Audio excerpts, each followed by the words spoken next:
Ganda talaga nitong... Ano na to? Ay!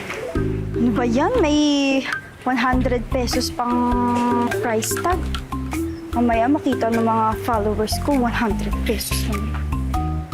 Okay. Yeah?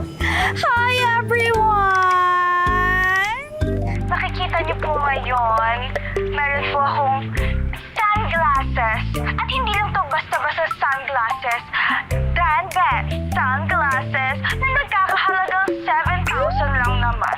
Di ba ang mahal? Ang ganda, no? Wait. Ano to? What is this? Kung gusto mo ng cloud, click here. Ay, syempre gusto ko yan. Ano ba to? Ipakita ang mukha. Ay, may scan.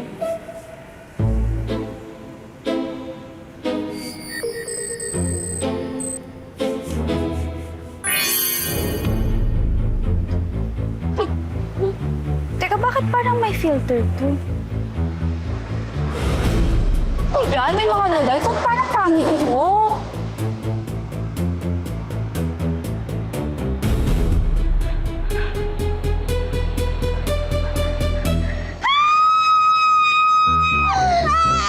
Oh my God!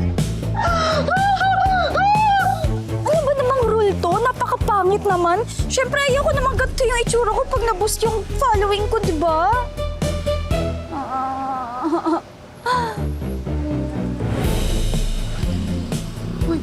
Si ano ba yun? Si Malditang Veronica ba yun? Oo nga, no. Pero, bakit parang mukhang halimaw? Hoy! Sinong tinatawag niyong halimaw, ha? Kala mo naman, hiyang-hiya naman ako sa inyong dalawa, no? Kahit ganito ang test ko, mas mukha pa rin akong tao kaysa sa inyo. Hay nako, pantay-pantay na lang tayo ngayon, no? Wala ka nang may pagmamalaki sa amin ngayon. Ha? Anong walang mapagmamalaki?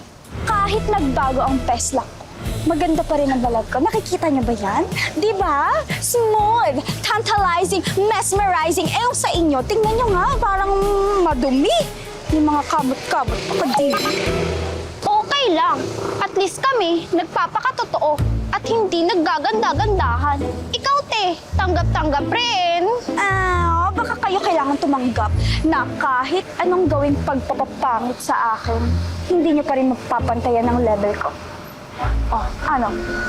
Tsakanis pa rin kayo. Mas tsaka pa rin sa akin kahit kumakot. Tara na nga. Honey? Huwag na tayo magaksaya ng panahon dito. Hala! Hoy! May mali at... 90 points na lang ako!